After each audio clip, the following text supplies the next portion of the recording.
In this next section of the course, we're going to cover cardiovascular physiology, and this is going to involve two chapters, chapters 13 and 14, and they're very closely related to each other, but it's a very long section of material, and so they broke it into two chapters. In this first part, we're going to talk about the blood and the heart and aspects of the circulatory system. So let's take a look at this. So first, let's look at the functions and the components of the circulatory system, and they have several different important functions: transportation, regulation, and protection, for example. So within transportation, it's transportation of respiratory gases. This includes oxygen transportation from the lungs to the tissues, and the transportation of carbon dioxide, a waste product then of metabolism, back to the lungs where it gets exhaled. But of course, transportation of nutrients from the foods that we eat, and of course, some of that breakdown of those foods end up in waste products, and much of that is transported in the bloodstream as well. Some of that ends up in the feces and eliminated that way. Others are eliminated in the kidneys through urine, and we'll talk about those in more detail a little bit later.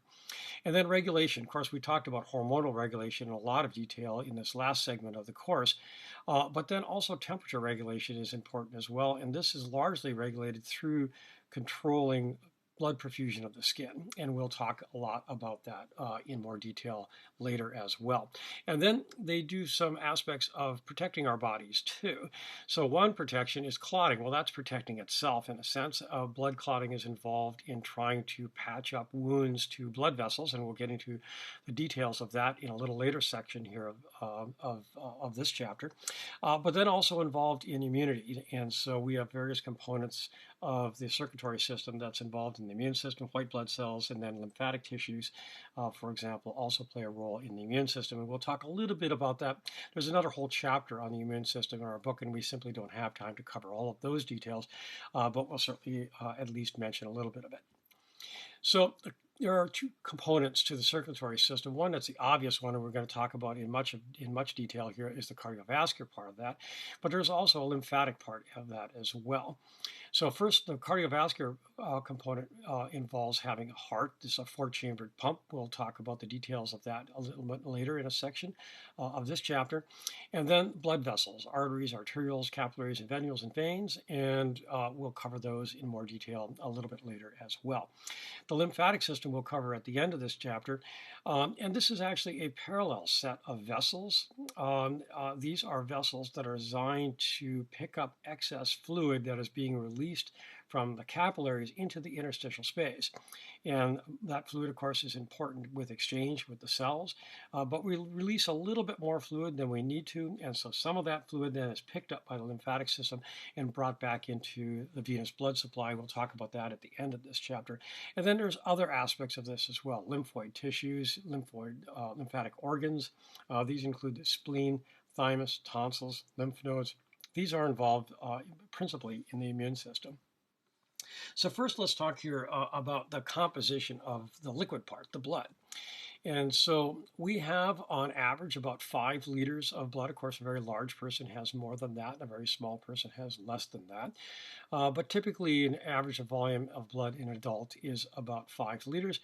And when we get into the later section here talking about cardiac output, we'll see that at rest you circulate that entire 5 liters in about 1 minute.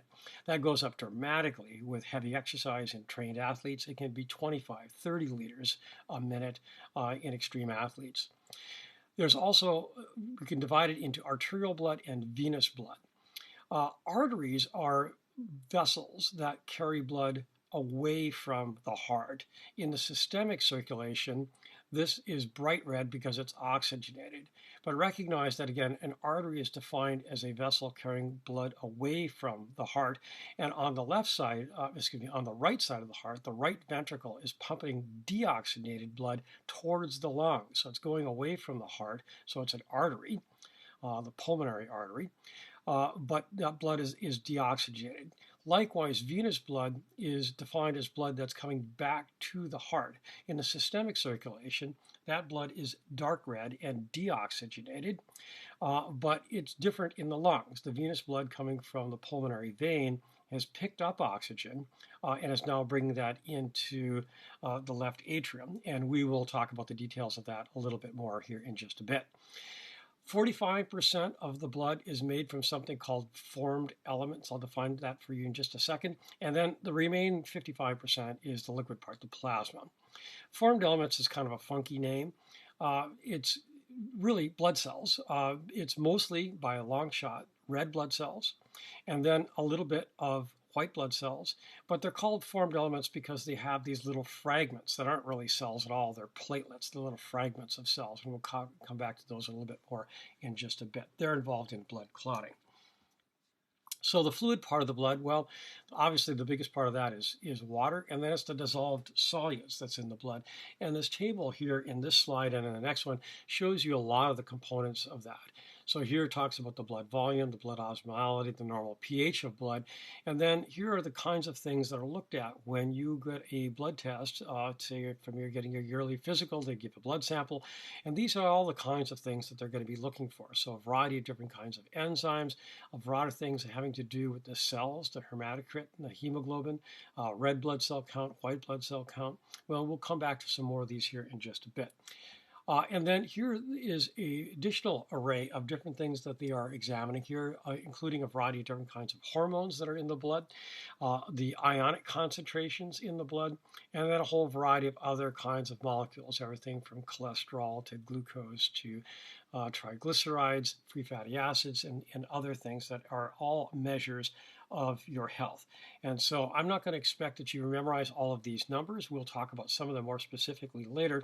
But I thought I'd leave these tables here in the slides here for your reference. So the next time you get a physical and a blood test, you can use these to compare your values to what are considered values in the normal range.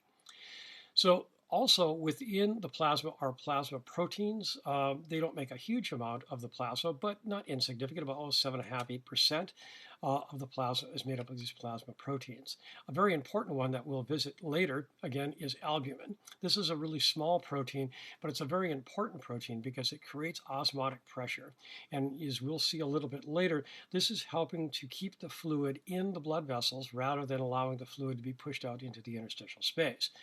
And so it's a very important protein for maintaining blood volume and therefore blood pressure. And we'll talk about that in more detail in a later section. And then you have things that are called globulins. There are alpha and beta globulins. These are involved in transportation, lipids and fat-soluble vitamins, for example.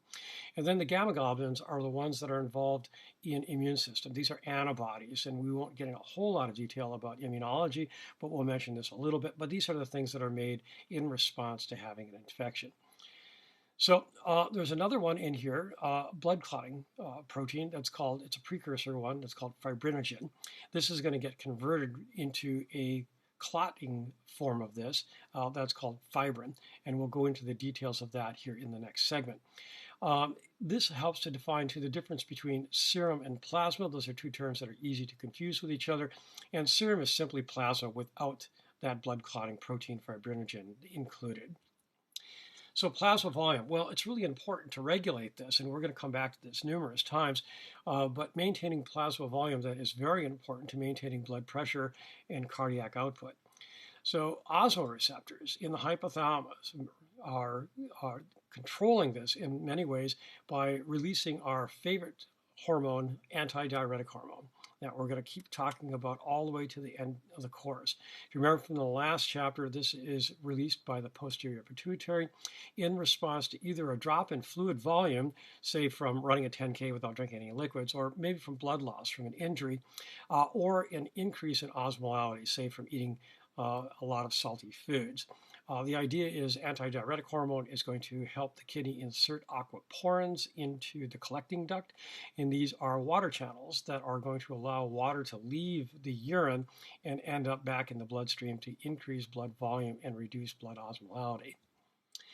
Now let's look at the formed elements in a little bit more detail. The first and the most abundant by a long shot are the erythrocytes. These are red blood cells. They have this flattened biconcave disc form shape to them. This is there to help increase their surface area because these are important in exchange with oxygen. So that's what this next segment here mentions, is that they carry oxygen. They are the cells in our body that are picking up oxygen from the lungs and then delivering that oxygen to our tissues for oxidative phosphorylation.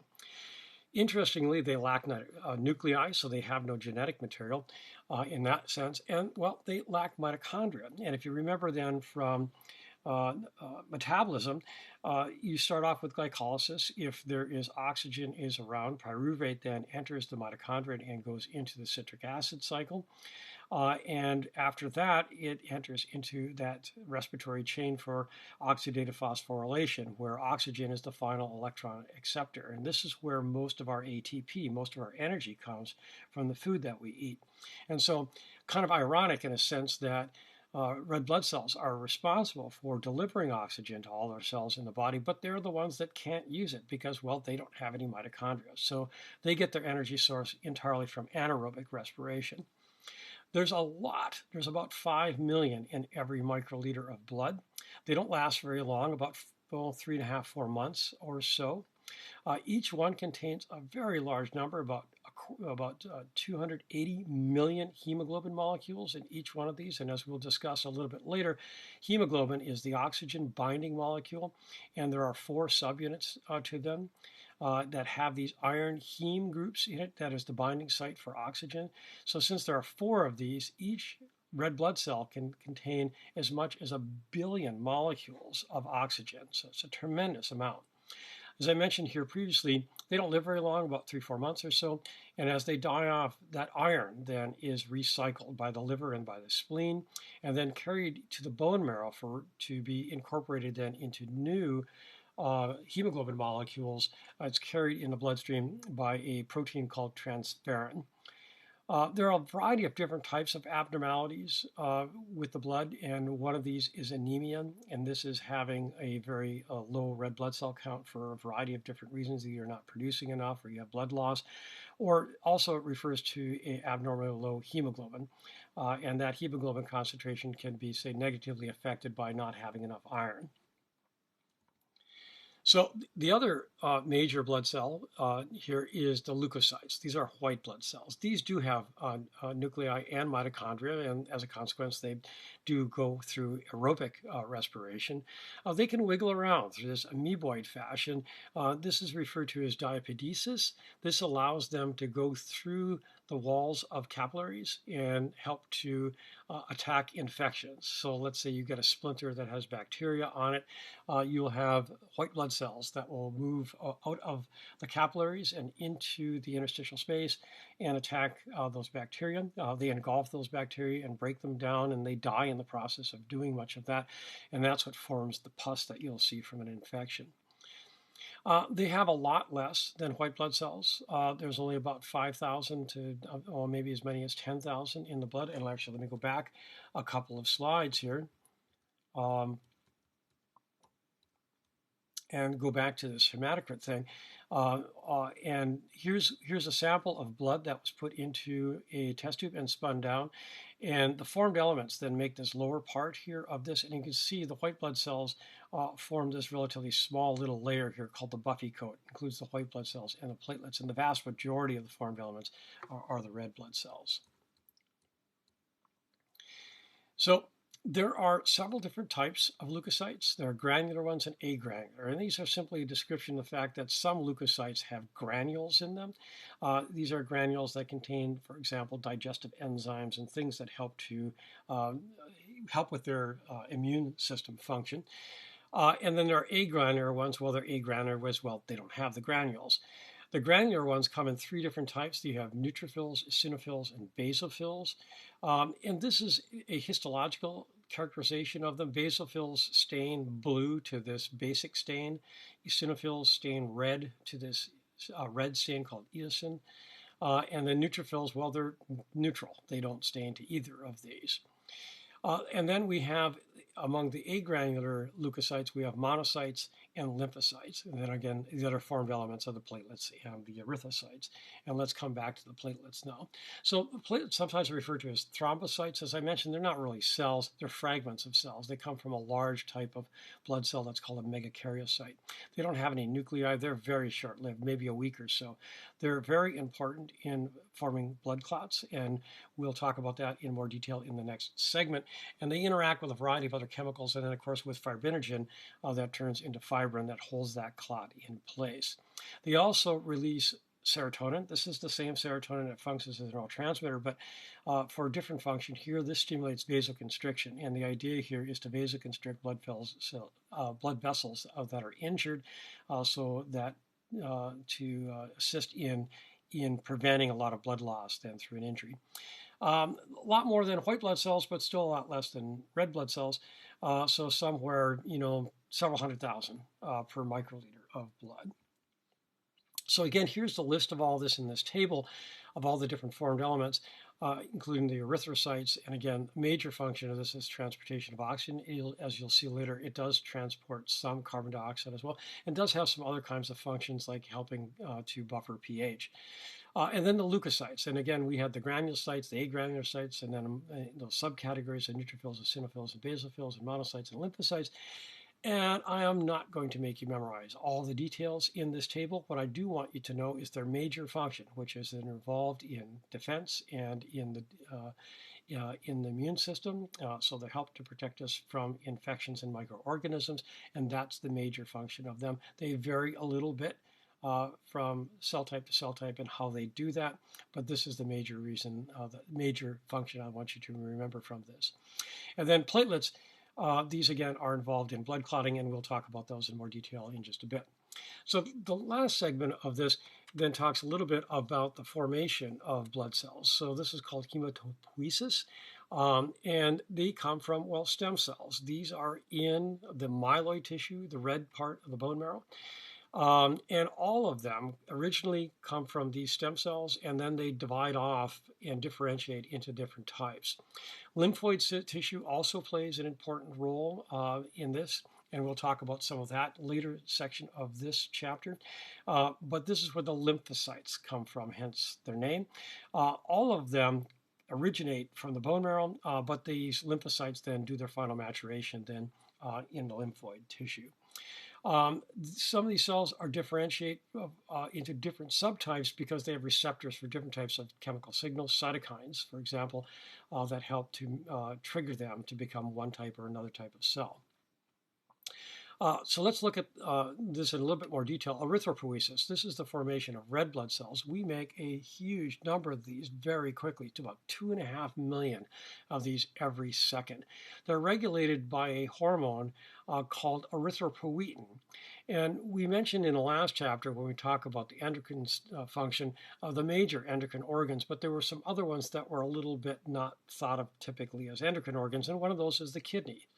The kidneys respond to low concentrations of oxygen in the blood by releasing this hormone called erythropoietin that signals the formation of red blood cells by the bone marrow. And this happens in response to a drop in oxygen levels. This can happen from a pathological condition. So, for example, somebody who has some sort of respiratory abnormality and they're not getting good oxygen exchange in the lungs, their oxygen levels will drop, and this will trigger erythropoietin to be produced. But under normal conditions, too, where you change elevation. So we're at pretty low elevation here, maybe 150 feet or 200 feet or so in Tallahassee. Denver, by contrast, is 5,000 feet. And so if you move from Tallahassee to Denver, well, the oxygen content is a lot lower. And within a few days, that erythropoietin that's being released by the kidneys then will stimulate the additional production of red blood cells. And in fact, actually, the 68 Olympics were in Mexico City, which is a pretty high elevation. And so many of our Olympic trainees moved to Denver to do their training at a high elevation so that they would have a high concentration of red blood cells in their bodies when they were going to try to perform at the high elevations that was in Mexico City. And this is also the molecule that has been used for blood doping, sometimes referred to as EPO. And so this is it's illegal, but what a lot of athletes have done to try to enhance their oxygen carrying capability is by injecting themselves with EPO, and this increases the concentration of red blood cells in their bloodstream. So we also have to have iron to form the hemoglobin that comes in these red blood cells.